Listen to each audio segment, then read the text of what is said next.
seventh-day holy day. Now that happened at the beginning.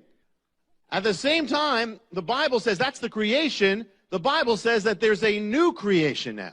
And in the new creation is brought through Messiah. It's brought through Messiah on the cross and in the resurrection. That is the work of a new creation, a new birth, a new Genesis, a new beginning. Now, since it's the same God and it's the same work of creation, of beginning, could there be a link between the two events, between the first creation and the new creation? The answer is yes. When did God finish the works of the creation? He did so on the sixth day. When did Messiah finish the work of the new creation, his labor? He did it on Friday. What is Friday? The sixth day. What was the day of the creation of man? The sixth day. What about the new creation of man? The sixth day. And what is the day of the redemption of man? The sixth day. Same day that God created man. When does the crucifixion take place? Sixth day. And you look at the timing and look at the way the first day began. When did the first day begin? In a sense, it was Sunday, though it wasn't called Sunday. Yom Rishon in Hebrew, that first day at the beginning of Genesis. When did it begin? It began at night. The Bible says always that it was first night and then it was day, the opposite of the way we think in the West. In the Hebrew calendar, it always begins at night. Every holiday, as you know, begins when the sun goes down. The sun goes down, it is Erev, it is evening, the new day begins. That's why it's not just because of the Hebrew holidays. Every day on the calendar is like that. It's just you note it when the Hebrew holiday comes up that you only start at sundown. So the first day, the reason why that is because it's in Genesis that way. That first there was evening, and then there was morning. So every Hebrew day begins at sunset of the day before, and ends at sunset of the day after. So therefore, the sixth day is Friday, but when on the biblical calendar would the sixth day begin? Not Friday, but Thursday. It begins Thursday night. The sixth day begins at sundown on Thursday. Is that significant? Very. Because that's the exact time when, in a sense, the passion of Messiah begins. That sixth day begins Thursday night at sundown with what? With the beginning of the Passover Seder.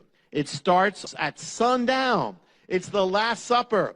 He's talking about his death. He is overseeing that meal that's all about his death. It's beginning on the day of man, because he's going to die for the sins of man. And he's going to redeem man from the curse. So it all begins that way.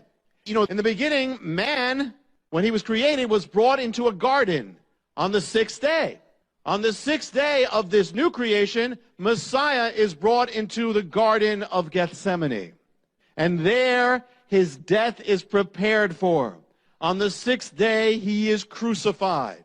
The sixth day. And in Hebrew, you know, again, night and then day. It has to go from sunset Thursday to sunset Friday. So the work of the redemption has to end before the sun goes down on the sixth day. That's why it ended when it did. He's on the cross for how many hours? 6 hours. The number of man for the sins of man, for the redemption of man. And then at the sixth hour, he cries out, "It is finished," which is Friday afternoon. The sun is going down.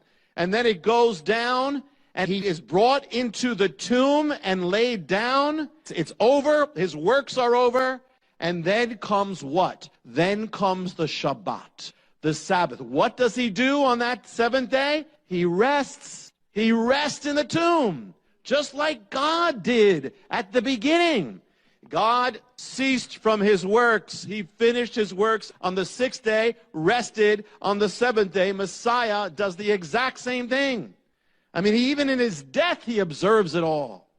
You know, we look at the Sabbath in the Orthodox and how they do it, and we see it only often as a burden, legalism, and that's often what it can become. But we tend to see it not really what it is. You know, the Sabbath is in its nature something beautiful. The Sabbath was made for man. You know, Sabbath is about shalom. It's about peace. It's about a peace that often many believers don't have. And I want you to open up to Hebrews 4 to put this together, Genesis and Hebrews 4. And Hebrews 4 speaks also about the Shabbat, the Sabbath. And here's what it says. Verse 4. Hebrews 4, verse 4. And I love Hebrews. I love the way this talks. For he has said somewhere, doesn't tell you where, somewhere concerning the seventh day. God rested on the seventh day from all his works. And again, in this passage, they shall never enter into my rest. Therefore, since it remains for some to enter in, and those who formerly had good news preached to them failed to enter because of disobedience, again he fixes a certain day, today, saying through David, after so long a time, just as has been said before, today if you hear his voice, do not harden your heart. If Joshua had given them rest, he wouldn't have spoken of another day after that. So there remains a Shabbat, a Sabbath for the people of God.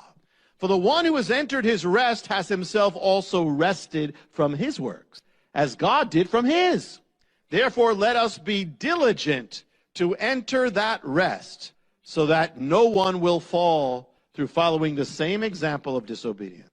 Therefore, let us be diligent to do what? To enter the Sabbath, the Shabbat. What it's saying is there's a greater Sabbath yet to come.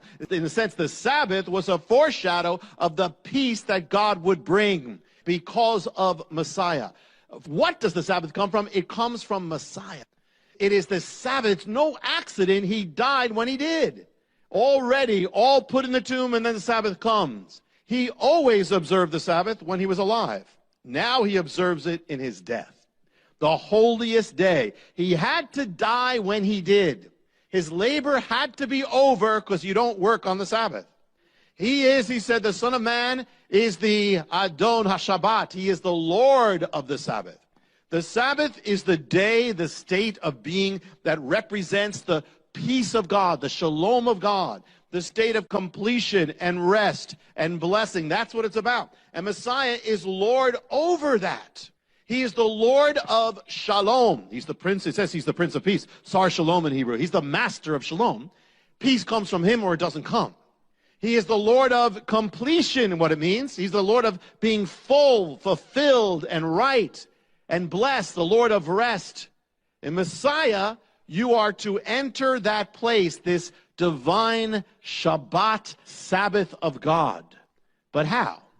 In the book of Hebrews, it's written, let us enter, let us labor to enter. It may take some work to get in.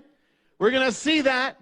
So many believers live their lives in a state of restlessness, just like most of the world, and are not living in the Sabbath of God. But the secrets are there in Messiah's entrance. When Messiah died on the cross, he was not only dying on the cross, he was also entering the Sabbath in the greatest Sabbath entrance that has ever been after the days of Genesis. What was the cross? It was the way he entered into the Shabbat. He labored to enter in. And so the amazing cool thing is, when you look at Messiah on the cross, you actually find keys of entering the peace of God for your life. And keys of entering the place in God where you can have completion and healing and fullness. Messiah, Lord of the Sabbath, teaches us how to enter the Sabbath on the cross, because that's what he's doing. Aside from everything else, he's also entering the Sabbath. And we're going to look at a few of those keys tonight. It's really cool because you wouldn't think so. That's exactly what's happening. On the cross, John 19:28, he says, I am thirsty. I am thirsty, quoting from the Psalms. Is there any key there about peace with God with that? Yes, there is. One of the keys of having peace with God and peace in your life is you have to bring your needs to God. Whatever that is, as much as you don't, you're in trouble. And you'll never be at peace. As much as you pretend you don't have a need, you will never have peace with God. You know, as much as you try to fulfill your own need, you will never have peace with God. As much as you keep two worlds apart, hey, you know, at home I'm one way, I'm here and I'm pretending everything's fine in my life, and yet I have a real need. If you don't bring that to God, you're not going to have peace. You have a need for people to accept you. Listen, we know that's not the end. We shouldn't be there at the end. But if you have the need, don't pretend you don't have it. Bring it to God. You know, whatever the need is, you're lonely, bring it to God. You know, it may even be, you know, you're tempted, bring it to God is what it's saying. You have to bring your thirst to him, and you have to confess it if you're going to be touched, if you're going to have peace in your life. He said, come to me, all you who are weary and burdened down, and I'll give you rest. And come to me, all you who are thirsty, come and drink. First thing is, don't hide your need. People get into big trouble for doing that. And some of the great saints of God, I mean, David got into big trouble for keeping kind of two things in his life and pretending he didn't have that need. You know, God said, why don't you come to me?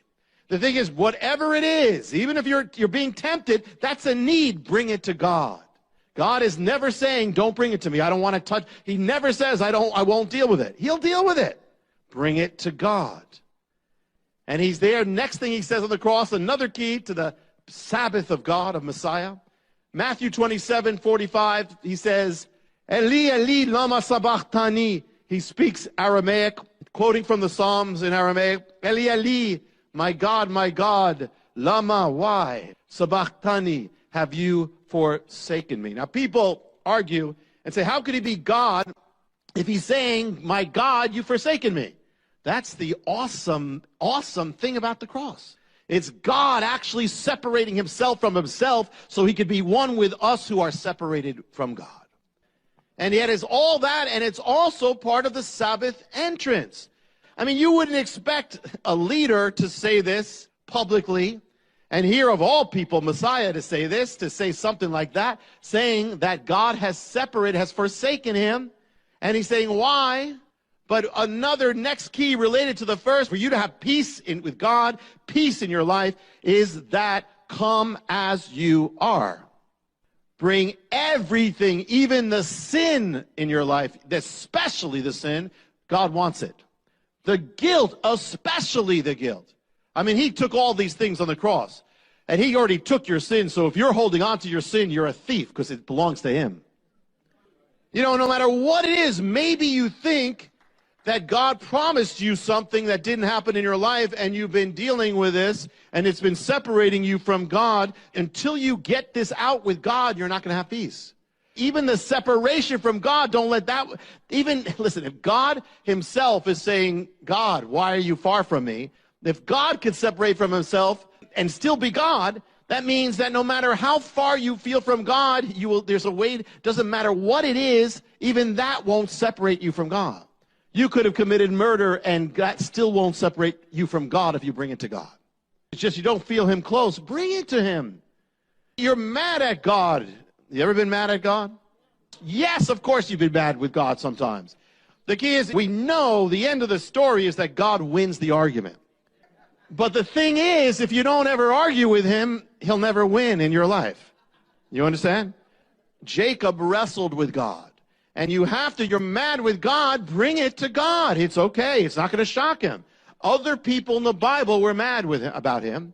David was. Others were. You know, the thing is that God is used to that. But you got to bring it to God. And at times you might even say, listen, I don't feel like, I remember a time when we were waiting, hoping for a particular building that fell through early on, and we had no other building. And I remember that day when it fell through after a year, I said, God, I'm just not happy with you today. And I don't feel like talking to you today. But I was telling him that I didn't feel like talking to him. It was okay if you don't feel like talking to him as long as you tell him about it. What happened was, God then did the biggest miracle. The next day, he got us the building. But I had to get to that point. If I just didn't deal with it, not it. Lama, he says, why, God? Which means we don't have to understand everything, but still bring it to him. Why, God? I don't understand, but I don't have to understand everything, but this is what I'm feeling. Come as you are. No matter how distant you are from God, he's there with you, also knowing what it is to be distant from God. Even in that. Eli, Eli, lama sabachthani. Even then, my God, you're still my God, even though I don't understand what you're doing. Messiah's word on the cross. One of the things he says on the cross in John 19:28, woman, behold your son. Behold, man, behold your mother. What's this about? Some people say in the Catholic Church, there are those, well, that means Mary's your mother. Well, then it would mean that John's our son, but that doesn't go.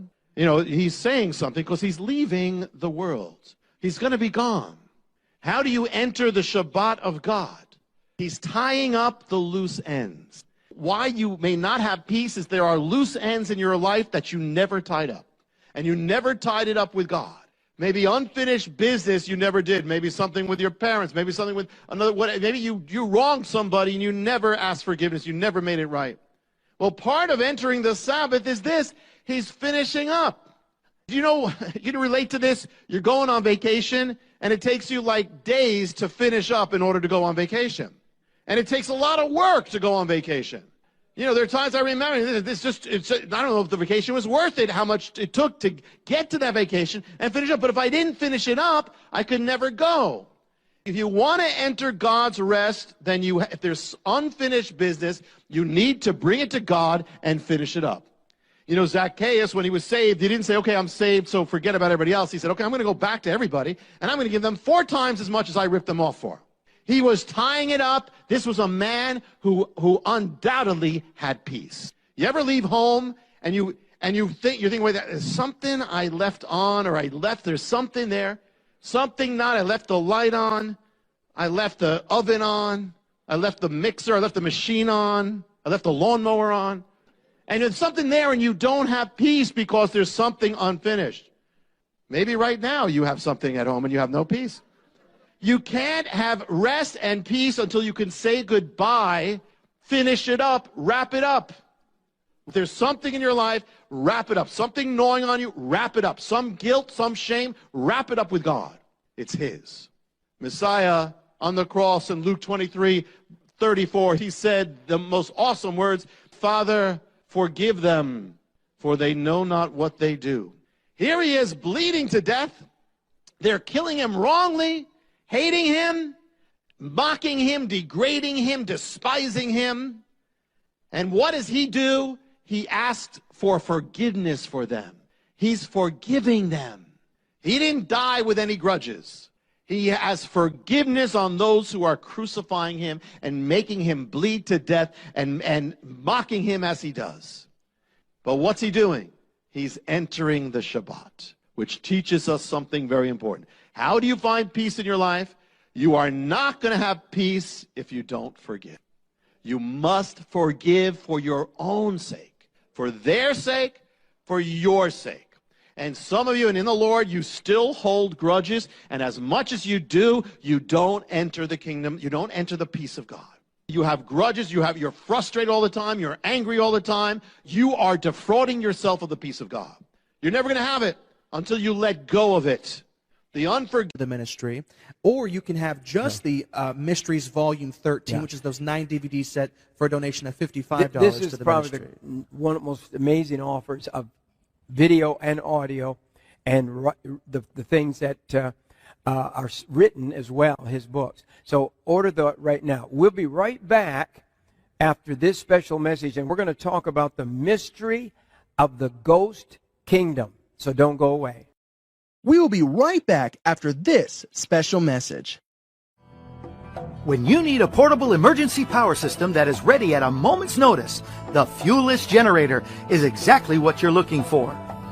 If I thought an EMP bomb was coming, or if I thought there was going to be a big storm or a big problem, I would want one of these in my house. Something is going to happen in 2015 that is going to change how we view our system, how we view life. And when that something happens, you're not going to be able to get a fuelless generator. It's going to be impossible to get a generator.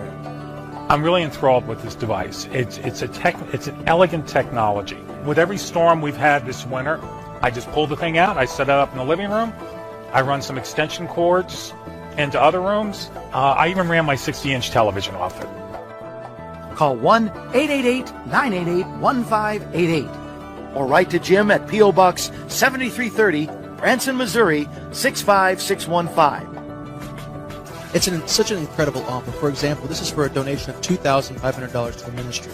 And the unit just by itself is a retail value of $2,500, but you're also going to get a solar panel, which is a retail of $500, then the 20-foot extension cord, and that retails for over $50, and then the crane, which is a retail of over $200. So it's an absolutely incredible savings. A lot of people ask me to endorse stuff and all that.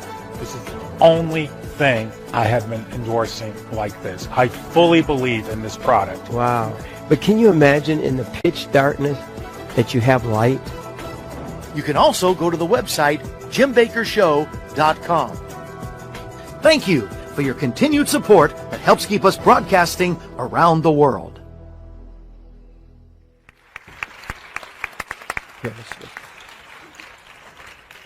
Rabbi, one of the messages in your new series, the Mystery Volume 13, is the mystery of the ghost kingdom. That really intrigues me also. You have some real mysteries here. Sound like Hardy Boy books to me, you know. So the mystery of the ghost kingdom.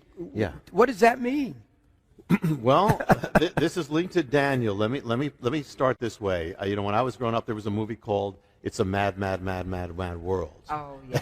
And it was very funny. I saw that one when I was at a one kid. point, they're looking for this treasure. Some of you, and they're looking for, and they say it's under the big W. And they're walking around this park looking for it. They're going all around, and right there, it's in front. But it's so big they don't see it. I mean, it's right there in their faces, but they don't see it. Well, this is a prophetic. I want to share a prophetic end-time mystery that is like that big W. In other words, it is so big, and it's right there, and we, for the most part, have not seen it. This is going to be kind of a whole new take on it. And beginning with Daniel 2. Daniel sees the statue of the kingdoms that represent the 4 great empires of the world. The last one being the 4th one is the Roman. It's the final form. It's going to be the end time kingdom as well. So he sees all that there. Now this is what he says about that 4th kingdom. Daniel 2 says this, verse 33. His legs were of iron, his feet part of iron and part of clay. So the Roman Empire is represented by the legs and then the feet. And then verse 40 says this, the 4th kingdom shall be as iron breaks in pieces and subdues everything, all things. As iron breaks all these things, it will break in pieces and bruise. And where you saw the feet and the toes, part of the potter's clay and part iron, the kingdom shall be divided. But there shall be in it of the strength of iron, as much as shall the iron mixed with the clay. And as the toes, the feet were part iron, part clay, the kingdom shall be partly strong and partly broken. And where you saw iron mixed with the miry clay, they shall mingle themselves with the seed of men, but shall not cleave to one another, even as iron is not mixed with clay. All right. Rome. The traditional view of prophecy is this. Rome was the ancient kingdom. It fell in ancient times, long gone. We're waiting for when it will reappear. Now, that is true. That is true. Much can be said, but there's a whole nother realm of this that is true that I believe we've missed. In fact, the 4th empire is already here. And let me share. And let me share this. Here's the key. First key is the legs are divided. It's a divided, and then the toes, it says it's a divided kingdom, divided empire. And so it is divided in clay, iron, divided with the legs, divided there. It's an empire of division or duality. 2 things, Rome, iron and clay. Rome was made up of the Romans, was also made up of peoples from all nations. Rome was divided literally into east and west. It became the Eastern Empire and the Western Empire. Rome is also divided in time. It stood then in ancient times. It will stand again in the end times, solidified. So it's a divided essence is what we see here. What if the 4th empire, Rome, didn't end, still exists in a different form? It will exist in a solid form at the end, but what if iron breaks into pieces, but clay, it says, is broken? So it breaks, but it breaks other things, but also gets broken, and by doing that, it subdues the world. What is that? There are different ways of subduing the world. What if the Roman Empire, by actually breaking, has been part of subduing the world? Rome is gone, or is it? The picture we have is Rome falling in 476 AD. The Germanic tribes come in, wipe it out. But what people don't know, by that time, Rome was already made up, the army was already made up of Germanic tribes of Rome. Much did not change when that happened. In fact, they even have a hard time making a real date of if it ended. It actually, the barbarians, who we say took over, continue to recognize the Roman Empire and said they are under the Roman Empire. Medieval civilization, Middle Ages, feudalism, was actually a carryover of Rome. It was just Rome breaking apart. It was the same thing. The language of Europe then was Latin, which is the language of the Roman Empire. It did not stop. 800 AD, Charlemagne is crowned emperor of the Romans. This is long after Rome was supposed to be gone. is crowned the Holy Roman Emperor. Rome will remain the center of civilization for over 1,000 years. Most of us learned in school about what we call the Renaissance. What's the Renaissance? The Renaissance is the rebirth of what? It's the rebirth of Roman culture. It was all about Rome culture infusing everything. The year 951 AD, the Pope crowns the German emperor or conqueror Otto as king of what? Germany? No, of the Romans. He's one of those. It starts the Holy Roman Empire. We've heard about the Holy Roman Empire. This is a continuation of Rome is happening, and one of those Holy Roman empires is called Charles V.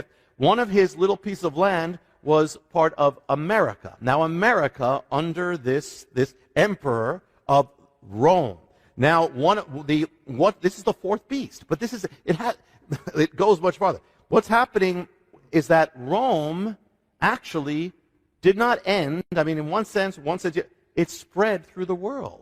It's been spreading through the world. Wow. It's been leavening the world. You can travel the world and look at capitals of the world, and all over you'll find their buildings are made to represent Rome, all over the world. Roman law is the basis of much of law that is still all over the world. When the Holy Roman Emperor fell, or the empire fell, out of it was born Germany. The leader of Germany was called what? The Kaiser. What is Kaiser? It's Caesar. It means Caesar. Oh. Kaiser is simply the German way of saying Caesar.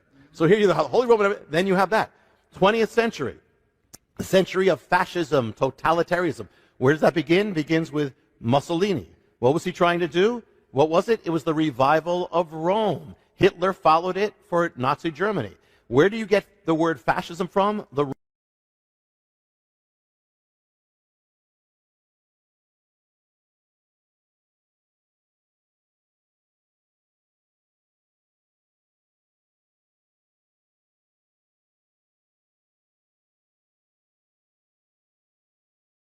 reign, they ruled as what? What's their title? Pontifex Maximus. What's that title? That was the title of the Caesar of Rome. The emperor of Rome was the Pontifex Maximus. They took that from the same leader of Rome. The diocese, that's how Rome divided up Rome into dioceses. Well, through the Catholic Church, it divided up, the world has been divided up as the Roman Empire. I'm not saying people in the Catholic Church know this or that's the point, but this is all the same, the continuation of the same thing. What language? Latin. From Rome comes the idea of the global state. The fourth kingdom, actually from the pieces of the fourth kingdom, which became France, Spain, England, and others, they colonized the entire world. The entire world, in other words, Rome broke up into France, England, and they each became an empire that subdued the entire world. I mean, you have the Spanish Empire, the French Empire, the British Empire. The British Empire, just one little piece of Rome, subdued 1/4 of the entire world. Some say 1/3 of the world. In other words, Rome has already been spreading and has been subduing culture, has been changing culture. One of the colonies from that little fragment of Rome is America. Colony, even the word comes from Rome. Our building, you go to Washington, D.C., and you'll see, look at the buildings there. The Capitol building is modeled after the Roman Pantheon. The Pantheon means the temple of all gods. That is our Capitol building. What does it rest on? Rests on Capitol Hill. What's that from? That's from Capitoline Hill, named after the Roman hill. You can look at the Supreme Court building, same thing. It is the Roman thing. Even the word, what's our highest body of ruling? The Senate. Where's that from? Rome. The president, the word president comes from Rome. The language of Rome, Latin, in one form or another, has covered the world. If you speak Spanish, that's basically Latin, just morphed. It morphed into Spanish. You speak French, it's Latin, morphed into French. You speak Portuguese, it's Latin. It's the Roman language, morphed into that. Romanian, same thing, all that. English, we say English. English, what is English? English is Latin mixed in with German. In other words, it's Rome and the barbarians come together. It's the iron and the clay. Mixed together. Mixed together, iron and the clay, and it's covered the world. The language of Rome. When did Rome fall? We said 476 AD. Not exactly. Rome split into two, just like the legs of the statue of Daniel. and the East and West. Well, the Western Empire, we said,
thing for me now.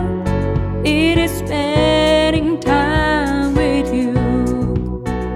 I want to stay with you forever so that I can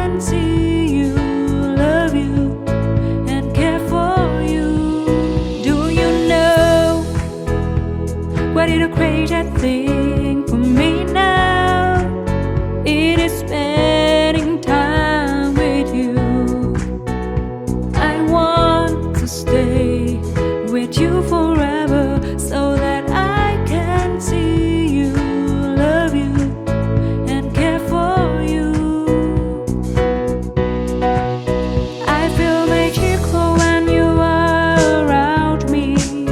I feel that there is a connection of the heart and soul.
I have seen love before, but I never felt that great before. I can say proudly that I love you and your love is great. You are such an amazing man. I have seen love before, but I never felt that great before. I can say proudly that I love you and your love is great. You are such an amazing man. You have awakened a part of me. You have created something I've never knew.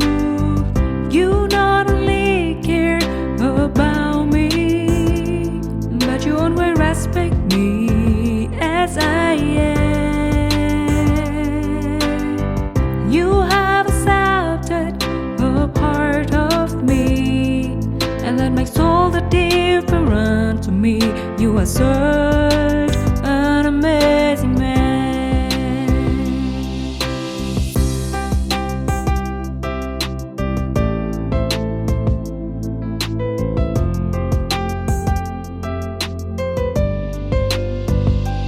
I have seen love before, but I never felt that great before. I can say proudly that I love you and your love is great. You are such an amazing man. I have seen love before, but I never felt that great before. I can say proudly that I love you and your love is great. You are such an amazing man. You have awakened a part of me. You have created something I've never knew. You not only care about me, but you always respect me as I am. You have accepted a part of me, and that makes all the difference to me. You are such an amazing man. You have awakened a part of me. You have created something I've never knew. You not only care about me, but you always respect me as I am. You have accepted a part of me, and that makes all the difference to me. You are so